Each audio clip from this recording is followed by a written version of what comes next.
As Manipur marks 2 years of ethnic violence today, Congress President Mallikarjun Kharge criticized Prime Minister Narendra Modi for not visiting the state even once. He highlighted the death of over 260 people and displacement of over 68,000 people since May 2023.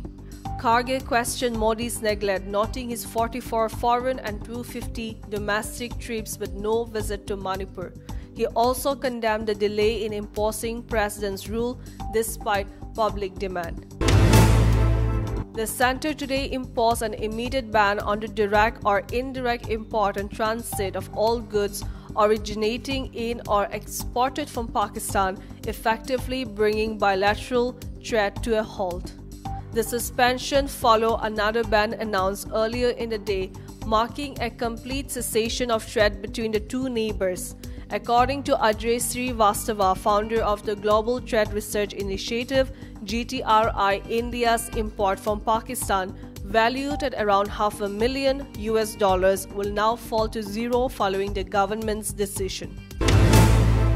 Consumption of tobacco and marijuana could lead to a 50% rise in heart disease deaths over the next 5 years, according to twin studies presented at the Society for Cardiovascular Angiography and Intervention (SCAI) 2025. The findings show tobacco use is expected to raise coronary heart disease deaths by 40%, while individuals with cannabis use disorder are 50% more likely to suffer from cardiogenic shock, heart attacks, and arrhythmias. James B. Hamler, SCAI president, noted that despite public health campaigns, tobacco and cannabis use remain widespread, contributing to growing cardiovascular risk.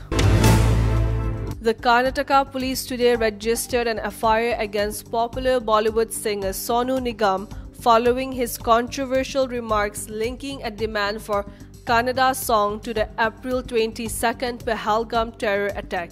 The FIR registered at Avalahi police station includes charges under sections 351(2), 352 and 352(1) of the BNS Act based on a complaint filed by Dharam Maharaj, a president of the Bengaluru City District Unit of Karnataka Rakshana Vedik. The controversy arose during Nigam's performance at East Point College of Engineering and Technology on May 1st, when he responded to an audience member demanding a Kannada song. Several Kannada organizations, angered by his comments, demanded an unconditional apology and approached the police.